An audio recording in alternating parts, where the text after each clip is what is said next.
시내산에서 이스라엘 백성이 만난 하나님은 무서우신 하나님이셨습니다. 시내산에 하나님이 강림하실 때는 경계를 정해서 그 안으로 들어오면 사람이든 짐승이든 다 목숨을 거두어 가셨습니다. 하나님의 얼굴을 보면은 살 수 없다고도 말씀하셨습니다. 그 당시에 하나님을 본 사람은 죽는 것으로 사람들은 다 알고 있었습니다. 죄 많은 사람은 하나님과 함께 할 수가 없습니다. 그러나 사람이 아무리 죄가 많다 할지라도 예수님의 핏부림으로 하나님과 함께 할 수 있습니다. 베드로전서 1장 2절 말씀에 예수 그리스도의 핏부림을 얻기 위하여 택하심을 받은 자들이 그리스도인들이라 하셨습니다. 예수님의 핏부림으로 어떠한 죄악 가운데 있더라도 하나님과 함께 있을 수 있는 특권을 우리가 받은 것입니다. 우리가 어제까지 출애굽기 말씀을 보면서 어제까지의 말씀에서는 하나님과 이스라엘 백성 간의 결혼식, 그러니까 언약식, 하나님과 이스라엘 백성의 언약식에 대해서 우리가 이때까지 살펴보았습니다. 오늘 읽은 말씀은 결혼식을 하고 나서 하나님은 이스라엘 백성과 함께 살겠다고 말씀하시는 장면을 오늘 말씀이 보여주고 있습니다. 앞에 나온 내용과는 너무나 다른 내용이에요. 그렇게 무서우시던 하나님이 갑자기 이스라엘 백성들과 함께 사시겠다 이렇게 말씀하시는 거예요. 그전에는 경계를 정하셔서 그 경계만 넘어와도 하나님의 맹렬한 진노에 다 불타 죽을 수밖에 없었는데 웬걸요? 하나님께서 이 언약식 하고 나서는 이스라엘 백성들과 함께 사시겠다고 말씀하시는 거예요. 이게 얼마나 익숙하지 않은 장면이냐면 다른 데서 예를 찾을 필요도 없이 우리 뒤에 소선지서 호세아서의 내용으로 우리가 추측할 수 있지 않습니까? 그 고멜, 창녀가 된 고멜과 같이 도저히 함께할 수 없는 여자를 아내로 맞아들이는 호세아 선지자의 입장을 한번 우리가 생각해 보면 좋을 것 같아요. 이런 일 사실 있을 수 없는 일입니다. 자기 의지로는 할 수 없는 일입니다. 하나님께서 하라고 하시니까 할 수 있는 일이었습니다. 도저히 함께 할 수 없는 존재들이 하루아침에 함께 살기로 했다고 하는 것입니다. 자기 의지도 아니었어요. 하나님께서 그렇게 하라고 하시고 하나님의 의지로 두 상대방, 함께 할 수 없는 두 상대방이 한 장소, 한 집에서 함께 살게 된 것입니다. 사실 생각할 수 없는 일이 벌어진 것이죠. 하나님이 사시는 곳은 거룩한 장소, 거룩할 성자를 쓰잖아요. 거룩한 장소, 성소라 그렇게 이야기하고 광야에서는 성소를 성막이라고 이렇게 표현하지 않았습니까? 거룩하신 하나님이 그의 죄 많은 백성들과 함께 사시겠다고 하는 것은 사실 상식적으로는 있을 수 없는 일인 거예요. 어떻게 거룩하신 하나님, 조금이라도 죄가 들어오면 경계를 넘어오면 불태 없어버릴 수밖에 없는 그런 거룩한 불이신, 우리의 소멸하는 불이신 하나님께서 어떻게 죄 많은 백성들과 함께 하신다는 것입니까? 이게 사실 있을 수 없는 것이에요. 이때까지의 상황을 보면 있을 수 없는 일이 하나님의 지금 입을 통해서 말씀으로 선포되고 있는 것입니다. 여러분, 하늘에 계시고 하나님은 하늘에 계시고 가끔씩 말씀하시는 게 좋지. 가끔씩 이렇게 내려와서 가끔씩 잠깐 보이시고 또 하늘에 계시고 우리는 우리대로 요 밑에서 살고 그러는 게 좋지. 하나님이 처음부터 끝까지 그의 백성들과 함께 하신다. 사실 잘 생각해 보아야 되는 부분이 이게 그림을 우리가 그려야 돼요. 요즘에야 사람들이 다 평등한 삶을 살고 있으니까 대통령도 그렇게 무서워하지 않고요. 대통령하고 악수해도 별 감각이 없잖아요. 제가 어릴 때만 해도 대통령과 함께 손이라도 잡고 밥 먹고 전 평생 대통령을 한 번도 제대로 만나본 적이 없습니다. 멀리서만 한번 지켜보고. 그리고 그 대통령을 개인적으로 교제한다? 제 어릴 때의 상식으로서는 이건 정말 어렵고 힘든 이야기죠.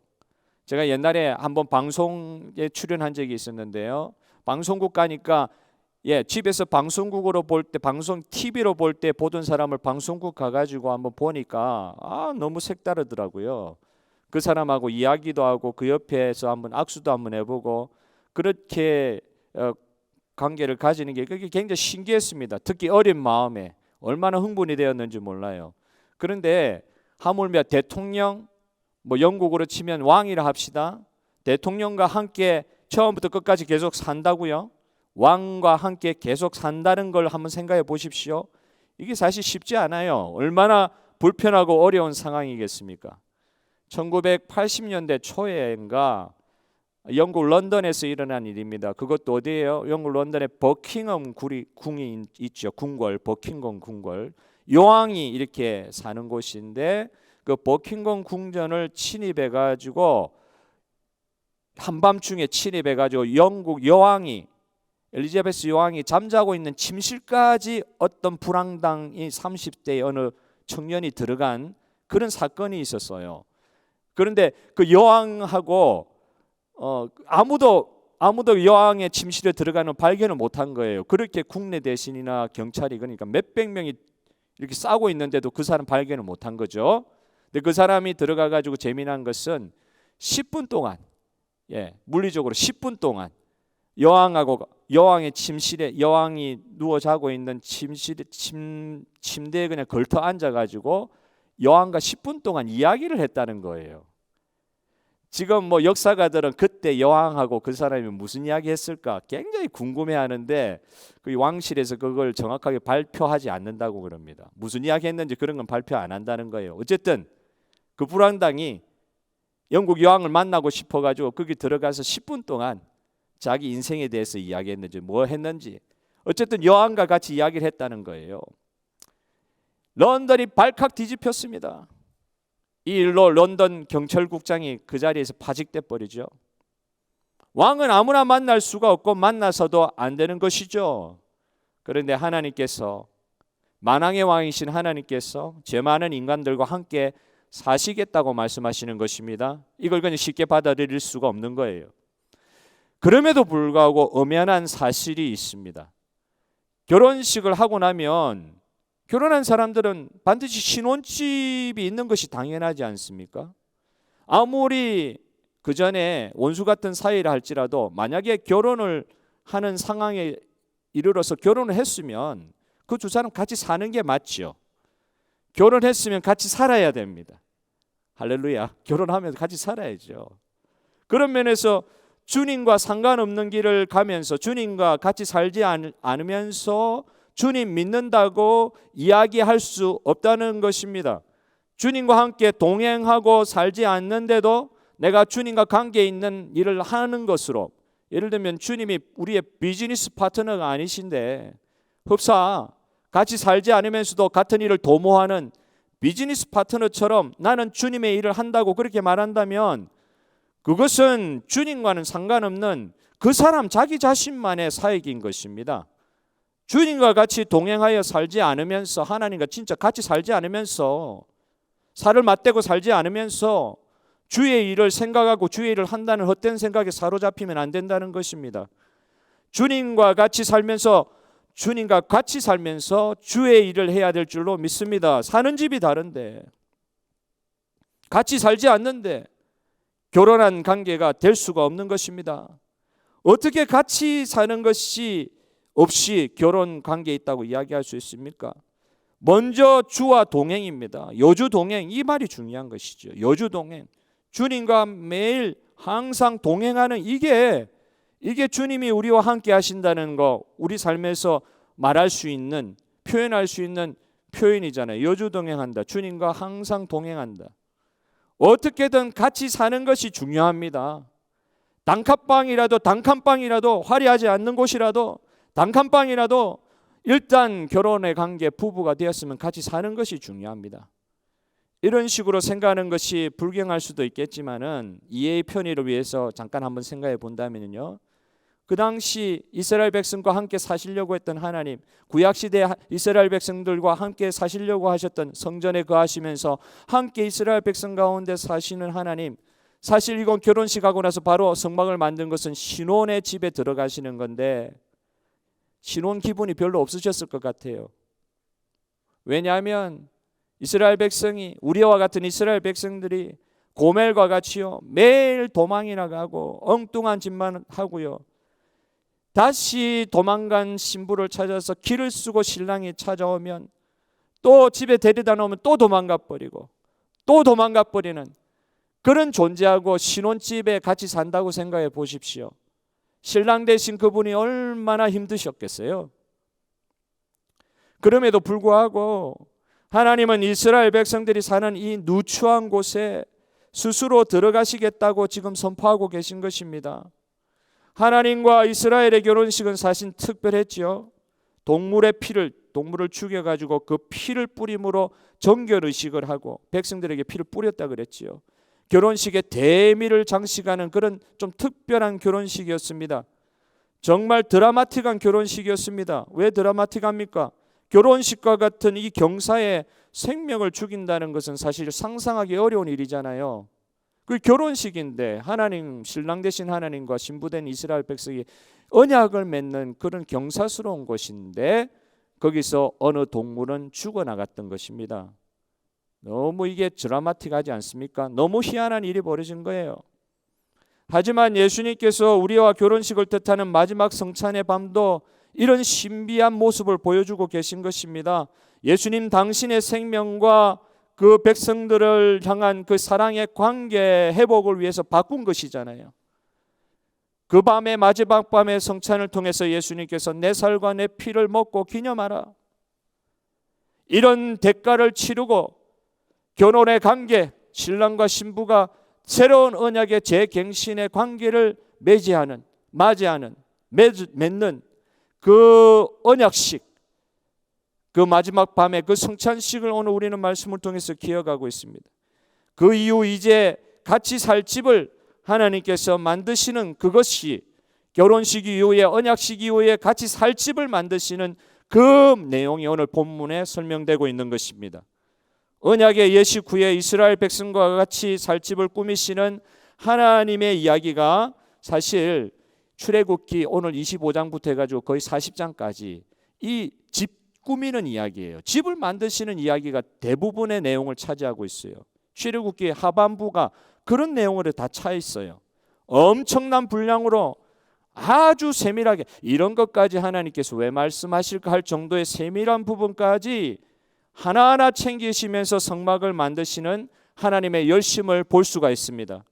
오늘 말씀을 통해서 저와 여러분은 그 집을 지으시고 설계하시는 첫 장면을 보게 될 것인데 하나님께서 우리의 삶으로 어떻게 들어오셔서 또 얼마나 우리와 가까이 하기를 그렇게도 원하셨는지를 우리가 살펴보기를 원하고 그 가운데 하나님 주신 은혜를 받기를 원합니다. 첫째, 하나님은 당신이 거하실 성소 성막을 만드시면서 이스라엘 백성들에게 그 집을 짓는 데 필요한 재료들을 이스라엘 백성들이 스스로 가져오도록 말씀하고 계시고 있습니다. 이게 이제 이 사실이 좀 특별한 이유는요. 이때까지 광야에서 하나님은 이스라엘 백성들에게 다 주시기만 하셨어요. 그것도 기적적인 방법으로. 이스라엘 백성이 스스로 하나님께 뭘 가지고 나온다 이런 개념이 없었어요. 그런데 이번에는 가져오라 하시는 것입니다. 가져오라고 그러시는 거예요. 하나님께서. 광야에 이스라엘 백성이 뭘 그렇게 많이 가지고 있겠어요. 실제 재산도 거의 없는 광야 생활에서 이스라엘 백성들에게 신혼집을 성막을 지을 재료를 직접 구해서 가져오라. 너희들 손으로 직접 구해서 가져오라고 말씀하시는 것입니다. 이것이 특별한 것입니다. 그 광야의 첫 부분에 있어서는. 그렇다고 하나님께서 강제로 할당해가지고 백성들 너는 이것 꼭 가져와야 된다. 너는 이것 꼭 가져와야 된다. 이렇게 요구하시지도 않으셨어요. 필요한 품목의 리스트를 하나님께서 먼저 정해주시고 자원하는 백성들 억지로 안 시키셨습니다. 자원하는 백성들이 기쁜 마음으로 하나님께 가져올 수 있도록 모세를 통해서 하나님께서 명령하시는 모습을 볼 수 있습니다. 백성들이 바치는 이 품목은 아주 다양했어요. 염소털의 양을 다 끌고 나갔으니까 염소털은 사실 구하기 쉽죠. 염소털 사실 특별히 쓰려고 하지 않으면 필요 없는 것인데 어찌된 판인지 하나님께서 염소털도 또 요구하셨어요. 염소털로부터 시작해서 귀한 보석에 이르기까지 이스라엘 모든 계층의 모든 백성들이 다 바칠 수 있는 물품들을 열거를 해 주셨습니다. 주로 광야에서 구할 수 있는 것부터 시작해서 애굽에서부터 가져 나온 귀한 보석까지 다 이 품목에 포함되어 있었어요. 아주 가난한 사람부터 아주 부유한 사람까지 모든 계층의 사람들이, 모든 이스라엘 백성들이 다 이 예물을 하나님께 드리는 헌신에 다 참여할 수 있도록 하나님께서 기회를 주시는 것을 볼 수 있었습니다. 그러니까 가져오게 하시면서도 원칙은 하나 정하고 계셨어요. 아까 말씀드린 대로 억지로 하지 않는다는 것입니다. 안 그래도 없는 광야 생활에서 자기의 소유에서 의지적으로 어느 일정 부분을 떼어가지고 하나님께 드린다는 것은 분명한 이 물질관이 있어야 되는 일이었습니다. 광야는 풍족한 곳이 아니잖아요. 애굽의 노예 생활을 하다가 나온 사람들 가진 게 없잖아요. 그런데도 그 가운데서 하나님께서 품목의 귀중함과 덜 귀중함의 차이는 있을지 몰라도 모든 백성이 바치려고 하면 바칠 수 있는 품목들을 다 하나님께서 받으셨다. 그런데도 사실은 어려운 거예요. 자기도 힘든데 이 광야 생활 중에 있는 백성들 보고 하나님께서 바치라고 지금 말씀하시니까 이게 쉽지는 않죠. 자기가 소유하려고 하는 의지보다, 자기 것이다, 내 소유다, 자기가 소유하려고 하는 의지보다 하나님께 드려야 한다, 하나님께 바쳐야 한다는 의지가 더 강할 때 이런 헌신들이 일어날 수 있는 것을 보여주고 있습니다. 물질에 대한 사람의 태도변에 대해서 한번 우스운 이야기가 있어가지고 제가 하도 이제 이게 그럴 수도 있겠네 해서 한번 소개를 해드립니다. 한국에는 전세 제도가 있잖아요. 온 세계에 없는 그 부동산에 관련된 참 한국에서만 있는 특별한 제도, 전세 제도가 있잖아요. 어느 아파트 동의 어떤 동네에 부동산 중개소를 통해 가지고 전세 계약을 통해서 들어간 사람들, 자기 집에 사는 사람도 있지만 전세로 들어간 사람들이 많이 있잖아요.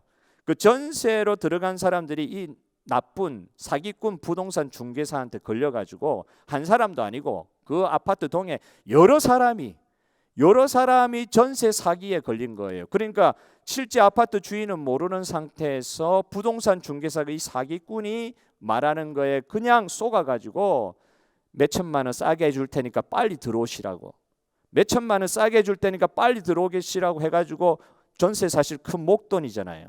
그 목돈을 그냥 맡겼는데 한 집만 그런 게 아니라 그 아파트 동에서도 여러 집이 한 번에 그냥 이렇게 이 사기꾼이 날라버린 거예요.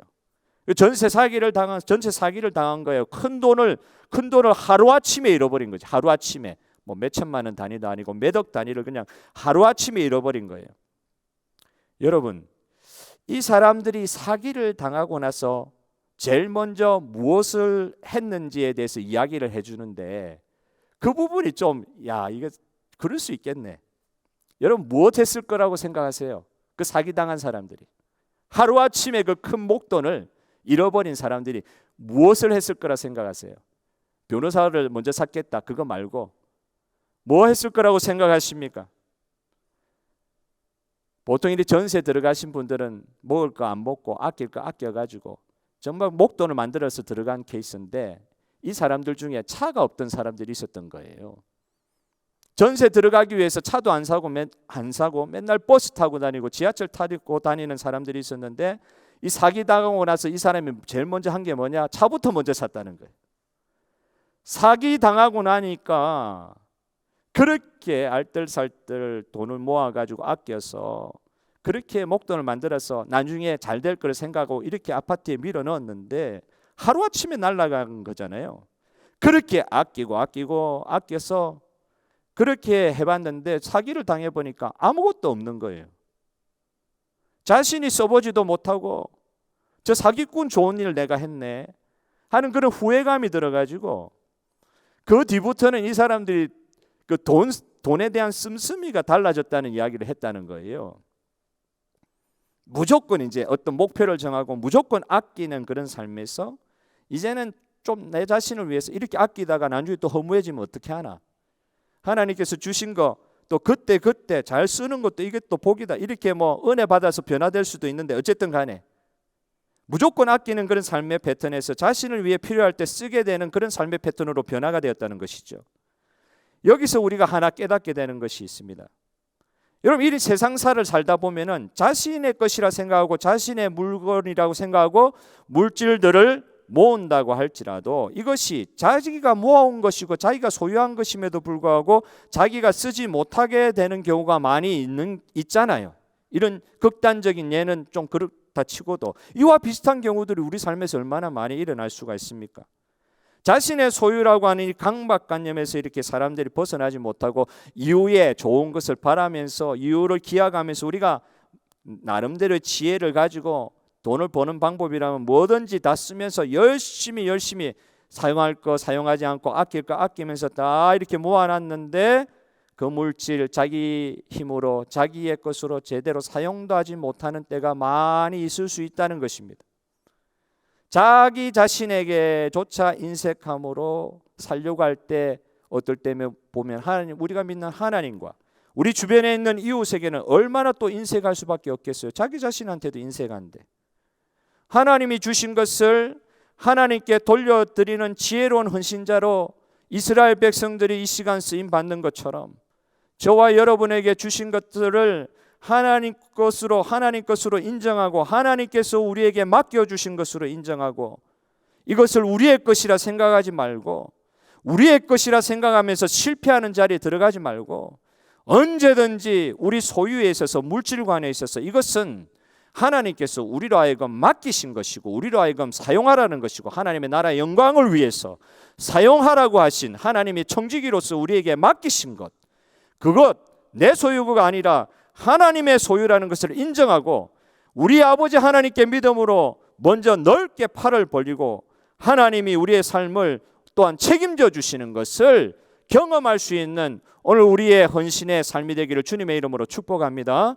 여러분, 하나님께 헌신할 때 있어서 두 번째 원칙이 있더라고요. 오늘 말씀해 보니까 자기가 바치고 싶은 것을 바치는 것이 아니라 하나님이 원하시는 것을 바쳐야 된다는 겁니다. 하나님께 드린다고 했을 때 이거 하나님 좋아하시죠 하고 뚝 던져 놓는 거 아니에요. 하나님이 원하시는 것을 드려야 되더라고요. 이들이 이스라엘 백성들이 바친 예물들 중에 특별히 눈에 띄는 것은 해달의 가죽과 조각목과 같은 재료입니다. 백성들은 자신들이 사실 바치는 것이 어디에 쓰이는 줄도 모르고 바친 것 같아요.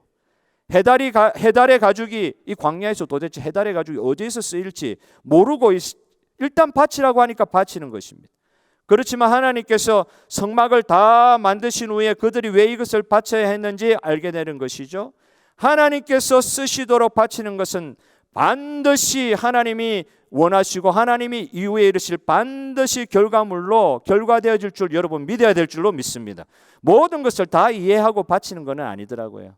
하나님께서 이 부분에 있어서 요구하시는 것을 하나님 원하시는 걸 드려야 되더라고요. 여러분, 여기서 나오는 조각목이라고 할 때 이 조각목은 이 나무는 원어로 시띠 나무입니다. 시띠. 원어로 보면 시띠 나무인데 이건 광야에서 외롭게 서식하는 그 한국에서도 볼 수 있는 아카시아 나무와 같은 나무입니다. 이 시띠 나무에 관한 내용을 한번 방송에서 본 적이 있는데요. 이 나무가 굉장히 외로운 나무라는 거예요. 숲을 이루는 그런 나무라기보다는 물 한 방울 귀한 광야에서 이 나무는 뿌리가 굉장히 깊은 거예요. 물이 없는 광야에서 자라기 때문에 보통 그 물의 근원을 찾아가는 그 뿌리가 뭐 100m 이 정도 이렇게 뿌리가 걸쳐 있는 것은 예사고요. 이게 맞는지 틀린지는 모르겠는데 그 전문가가 이야기할 때는 어떤 특별한 경우에는 이 시띠 나무의 뿌리가요, 잔뿌리가 2km 그러니까 2000m까지 이렇게 펼쳐나간 경우도 봤다고 이야기를 하는데 저는 안 봐서 모르겠습니다. 그만큼 이 물 없는 광야에서 살 수 있도록 최적화된 나무가 시띠 나무다. 이 나무는 적은 수분으로도 생존하기 때문에 매우 강도가 높고 단단한 재질로 구성되어 있다고 합니다. 성막과 관련된 목재를 광야에서 구할 수 있는 광야에서 이렇게 많이 구할 수는 없지만 지나가면서 드문드문 구할 수 있는 이 시띠 나무를 조각목으로 사용하게 했다는 것에 이게 의미가 있는 것 같아요. 이방 신전들 이스라엘 백성들 보았을 거 아닙니까? 이방 신전들 세울 때 얼마나 좋은 재료 씁니까? 백향목, 전나무 같은 고급 수종을 하나님께서 요구하실 것 같은데 당신이 거할 집이라고 그러시는데 정말 하찮은 조각목 시띠 나무를 요구하시는 하나님의 뜻을 보게 됩니다. 당신이 거하시는 곳인데도. 하나님은 광야에서 사는 이스라엘 백성들과 같이 낮아지셨다는 게 중요한 것 같아요. 그들의 삶의 형편에 맞는 제도들을 요구하셨지 말도 되지 않는 그런 것들을 요구하시는, 행포하시는 폭군과 같은 분이 하나님이 아니시라는 거예요. 이 광야에서 구할 수 있는 것을 하나님께서 요구하시는 거예요. 하나님은 원래 그런 분이 아니시지만 우리와 함께 거하시기 위하여 우리와 같이 낮아지셔가지고 우리 형편에 맞는 그런 상황으로 자기 자신을 맞추시는 모습을 보여주고 계십니다. 자기 수준으로 우리를 맞추시지 않고요, 하나님께서는 언제든지 우리 수준으로 자기를 낮추시더라고요. 또 하나님의 법궤를 이동할 때 쓰는 채가 있거든요. 이 법궤에 이 문고리 같이 생긴 이 고리가 4개가 이렇게 사면에 이렇게 달려 있는데, 거기에다가 법궤를 옮기기 위해서 큰 채를 이렇게 연결을 하는데, 큰 채를 연결하는데 그 큰 채를 만든 그대로 어떨 땐 빼고 어떨 때는 넣고 이러는 게 아니라 그 고리에 넣어둔 채로 그대로 있게 한다. 이것도 이동하는 텐트 생활하는 이스라엘 백성들 모바일 생활에 맞게 하나님이 스스로 당신을 낮추시는 거예요. 근엄하고 준엄한 것은 그 자리에 있는 거잖아요. 딱 자리 잡고 있는 거잖아요. 근데 하나님께서 자기 스스로 포토볼로 만드신 거예요. 이리로 갈 수도 있고 저리로 갈 수도 있고. 왜 그렇게 법궤는 또 이렇게 작게 만들으셨을까? 제일 큰 면이요, 1m 20cm밖에 안 돼요. 이 정도밖에 안 돼요. 하나님이시잖아요. 아무리 광야 생활이라고 해도 300만 명이지 않습니까? 백성들의 수가. 근데 그들 텐트들 중앙에 성소를 만들고 성막을 만들고 그 중앙에 가장 중요한 부분에 널 법궤를 만들 때 하나님 임재를 상징하는 법궤를 만드는데 왜 이렇게 작게 만드셨을까? 한 4명의 제사장이 그냥 들기만 하면 돼요. 건장한 4명의 제사장이 들 수 있는 아주 작은 법궤, 그걸 요구하시는 거예요. 하나님 그렇게 스케일이 없는 분이세요? 이스라엘 백성들은 애굽의 노예로 있을 때 피라미드를 봤을 거 아닙니까? 피라미드 앞에 있는 스핑크스를 봤을 거 아닙니까? 그 입구에 있는 파라오를 상징하는 큰 석상을 보지 않았겠습니까? 근데 그 이스라엘 백성들에게 하나님의 임재를 상징하는 그 법궤를 요구하실 때 1m 20, 그 다음 90cm, 뭐 그냥 4사람이 그냥 언제든지 들고 왔다 갔다 할 수 있을 정도의 그런 규모로 자기의 거할 집을 요구하신다. 하나님은 광야 생활에 이 백성들의 삶으로 하나님께서 스스로 들어가신다고 했을 때 백성들 보고, 야, 준비 잘 해놔라, 나를 맞이하는데 너그 정성은 보여야지, 요구를 하시고 물건 가져오라 하셨을 때도요, 대단한 걸 요구하신 게 아니에요. 사실 광야 백성의 삶으로 하나님께서 들어가실 때 하나님이 스스로 그 백성 가운데 들어가시기 위해서 얼마나 스스로를 제한하시고 깎고 말도 안 되게 낮추시잖아요. 하나님이 우리 삶으로 들어오시기 위해서 얼마나 자기 자신을 스스로 비하시키시고, 백성이 그냥 고귀한 삶을 형태를 보여주는 그런 삶도 아니고 사람들도 아니고 항상 원망하고 불평하는 그런 백성들의 수준에 자기 스스로 완전히 낮추시면서 생각을 해보았습니다. 뭐 스핑크스 정도는 아니라도 한 10m짜리 큰 법궤를 만들어라 그랬으면 그거 달라붙어가지고 옮기는데 수백 명이 달라붙었을 거 아니에요. 그 원망하는 이스라엘 백성, 노예 근성이 가득한 이스라엘 백성이 그때 어떤 식으로 반응했겠어요? 상상을 해보았습니다. 하나님이 이렇게 자기 자신을 스스로 제한하시면서 낮추시면서 얼마나 그 백성들의 삶 가운데 깊이 들어가시는지 모릅니다. 나는 너희와 다르니 이렇게 나를 대접해달라고 하지 않으십니다. 그들이 있는 삶에 있는 그 자리로 그대로 들어가시는 거예요. 저와 여러분이 우리가 대단한 삶 아닌 걸 우리 스스로도 잘 알지 않습니까? 우리 하나님께서 저와 여러분의 삶 가운데 지금 들어와 계신 것을 여러분 확신하십니까?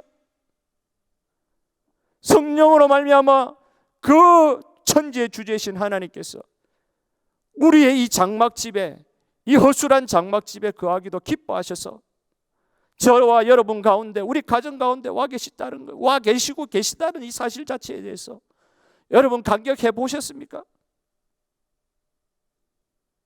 두 번째로, 하나님은 사람들을 사용하셔서 하나님의 집을 만들게 하십니다. 그렇지만 그 사람들을 사용하시지만 하나님의 방식대로 만들게 하십니다. 성막을 짓기 위해 사람들의 소유에서 재료들을, 성막 지을 재료들을 바치게 하신 것처럼 하나님께서는 또한 실제 성막을 만드는 과정에서도 하나님이 그냥 어느 아침에 일어나서 만나 내려주시듯이 후딱 이렇게 만드시는 게 아니라 사람의 손으로 일일이 자기가 거할 성막을 만들게 하시는 거예요. 이 부족함이 많은 사람들의 손을 또 이용하시네요.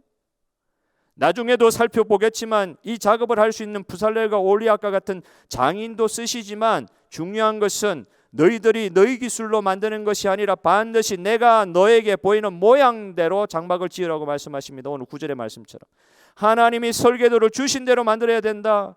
아무리 잘났고 너희가 잘한다 그래도 너희가 보기에 좋은 대로 만들면 안 된다. 솔로몬의 성전도 하나님이 미리 다윗에게, 그 아버지 다윗에게 주신 설계도대로 지어야 했습니다. 솔로몬이 아무리 지혜를 하나님 앞에 많이 받았다 할지라도 그가 설계한 것이 솔로몬 성전이 아니더라고요. 다윗 때에 하나님께서 다윗에게 설계도를 주신 거예요. 진짜 다윗이 다 준비해 놓은 것을 솔로몬이 집행만 한 그 결과가 영광스러운 솔로몬 성전이었습니다. 하나님께서는 내가 그린 설계도를 가지고 하나님의 집을 지어야 된다. 너희들이 아무리 똑똑해도 너희들이 만든 설계도를 짓는 거 아니다. 내가 하나님의 부르심을 받은 일꾼인 것은 맞습니다만 내가 원하고 내가 잘하는 방식으로 하나님의 일을 진행해서는 안 된다는 말씀이겠죠. 내가 생각할 때 하나님께 어울릴 만한, 우리 하나님 대단한 하나님이니까 내가 생각할 수 있는 하나님의 최선의 화려한 모습으로 그렇게 만들면 더 좋아하실 거라 생각하는데 하나님 그걸 원하지 않으시더라고요. 하나님께 내가 어울릴 만한 가장 아름답고 화려한 집을 지으면 되겠다고 생각하는데 그렇게 일을 열심히 진행하는데 그게 아니더라고요. 하나님께서는 이스라엘 백성들과 함께 거하실 집은 사람의 방식대로 만들어지는 것이 아니라고 말씀하십니다. 이것은 너희들이 나와 상의해가지고 만드는 것이 아니다. 다른 것은 다 알아가셔도 집의 설계와 인테리어, 그 안에 모든 꾸미는 거, 그건 하나님 당신의 방식대로 만들어야 된다고 말씀하십니다. 왜 그렇습니까? 가만히 생각해 보니까 죄인은, 이 죄 많은 죄인은요, 이 죄 많은 죄인을 하나님께서 당신의 설계대로 만드신 집에서 이렇게 데리고 와서 살아야 되는데 이 집 만드는 것조차 죄 많은 죄인이 원하는 방식으로 그 죄의 영향력이 들어간 그런 집을 만들어야 되겠나? 하나님께서 그렇게 생각하신 거 아니겠나? 죄인이 의로우신 하나님 집에 들어가서 그 집의 영향력으로 말미암아 이 죄인이 변화되어야 되는 것인데 오히려 죄인이 원하는 방식의 집으로 죄짓기 좋도록 그렇게 집을 만들어 놓고 너희들 마음대로 해라. 그렇게 하나님께서 집을 준비하지 않으시더라는 거예요. 사람을, 함께 살 사람을 변화시키기 위해서라도 하나님의 방식, 하나님의 설계대로 지어야 되는 것이 하나님의 성소, 하나님의 성막인 줄 믿습니다. 가인처럼 하나님이 원하시지 않는데 자기 멋대로 예배 형태를 정해서 하나님 앞에 나아가려고 할 때 그게 실패라는 거죠. 내가 할 수 있다고 우사처럼 좋은 마음으로 했겠지만 하나님 말씀하시지 않았어요. 건들면 안 된다고. 그런데도 자기 생각으로 그렇게 손을 댄 거 아니에요. 호의해서 좋은 뜻에서 그랬지만 그 자리에서 하나님 부름을 받는 것입니다. 거룩한 법궤를 잡으면 안 되는 것입니다. 주님이 명하신 말씀을 붙들고 혹시 인간적으로 볼품 없어도 우리 인간의 눈으로 혹시 이런 볼품 없이 보여도 주님 설계대로 만들어져야 되는 곳, 그것이 하나님의 성소요. 우리가 지금 있는 이 교회도 그래야 될 줄로 믿습니다. 인간의 방법대로 너무 볼품 없는데요, 우리식으로 하면 안 돼요. 그게 아니라 이 교만한 눈에 하나님의 것이 볼품없이 보일 때가 혹시 있을지 모르겠습니다. 그런데도 그때도 자기식대로 하면 안 된다는 거예요. 주님 주신 설계대로 주님이 거하실 성소를 만들어야 된다는 것입니다. 주님은 우리의 삶으로 자신이 임재하실 성막을 우리를 사용하셔서 짓도록 하셨습니다. 그러나 이것은 주님의 거룩함이 제한받지 않는 선에서만 허락하신 거예요. 사람을 이용하시지만 하나님의 거룩은 결코 포기하지 않으시는 하나님의 모습을 여기서 볼 수가 있습니다. 이렇게 만들어진 성막은 사실은 여러분 신약적으로 해석을 해야 돼요. 이 성막은 결국 무엇을 상징합니까? 예수 그리스도를 상징해 주는 게 성막이에요. 이스라엘 그 회중 가운데 임재하시는 예수 그리스도를 상징해 주는 게 이 성막이란 말이죠.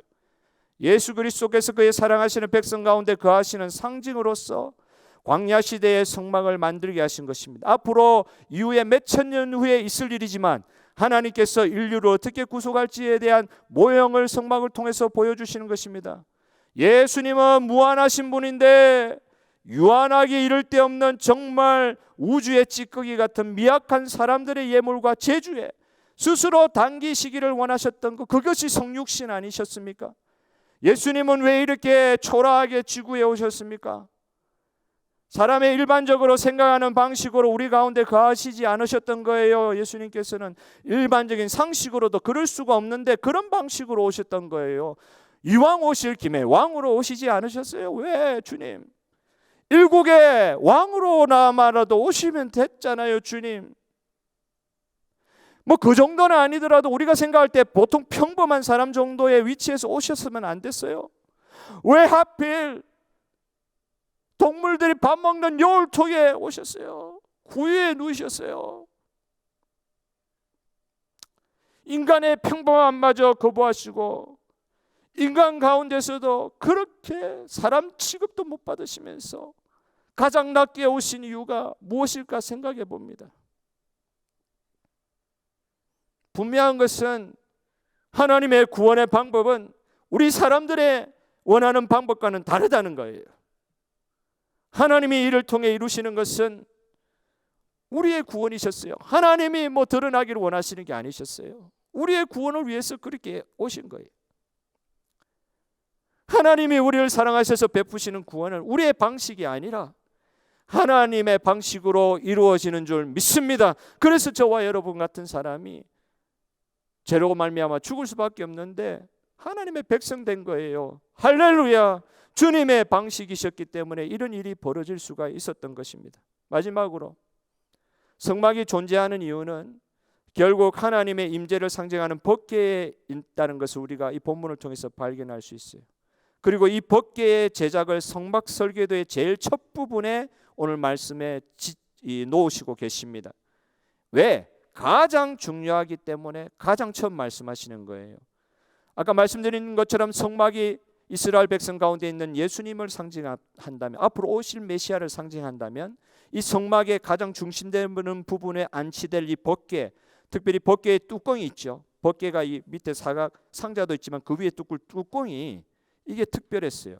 그룹이라 그러죠. 스랍은 찬양하는 천사들이에요. 그룹은 하나님을 호위하는 천사들인데, 그룹을 이렇게 두 그룹을, 이 천사들을 그게 딱 이렇게 만들도록 했어요. 어떤 식으로 만들어라 세밀하게 말씀하지는 않으셨지만 그 그룹을 이렇게 뚜껑을 이렇게 위에 이렇게 덮게 하고 뚜껑에 그 그룹이 이렇게 바라보고 있는 그 밑에 이걸 뭐라 그러냐면은 이걸 속죄소라.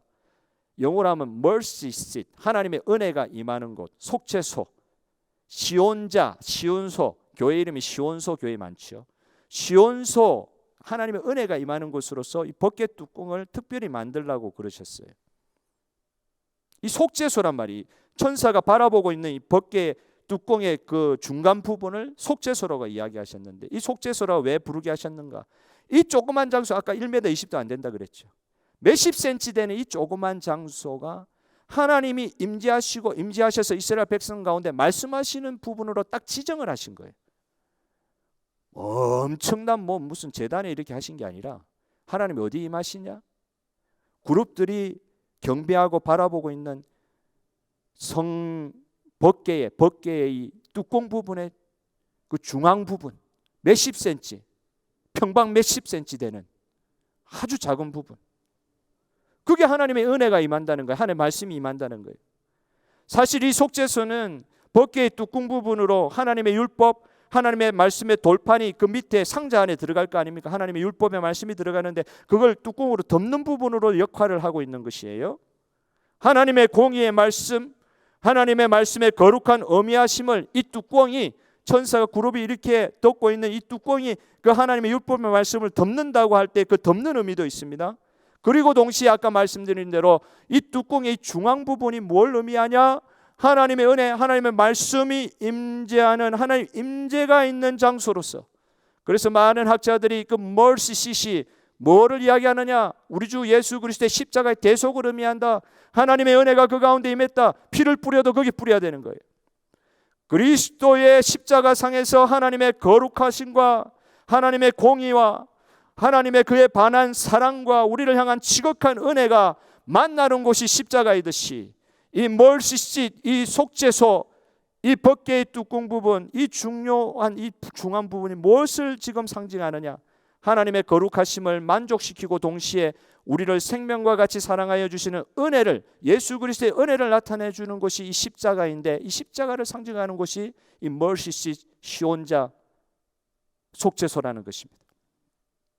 여러분 성경에서 많이 보시다시피 이 법궤를 잘못 건드려 가지고 구약에 수많은 사람들이 죽어갔지 않습니까? 만약 속죄소의 의미가 없는, 이 속죄소의 은혜에 멀시시라는 의미가 없는 그냥 법궤의 뚜껑으로만 그냥 이해가 된다고 하면, 그런 법궤로만 인식된다고 하면 그 법궤는 뭘 의미하냐면 죽음을 의미하는 거예요. 죄 많은 사람은 하나님 거룩하신 하나님께 가까이 갈 수 없는 거예요. 누구나 죄악의 모습을 가지고서는 하나님의 거룩을 감당할 수가 없습니다. 구약에서 마땅히 경외함으로 대해야 할 이 법궤를 건드렸다가 죽어간 사람들이 많이 나오고 있어요. 그런데 이 사람들과 우리는 다르다?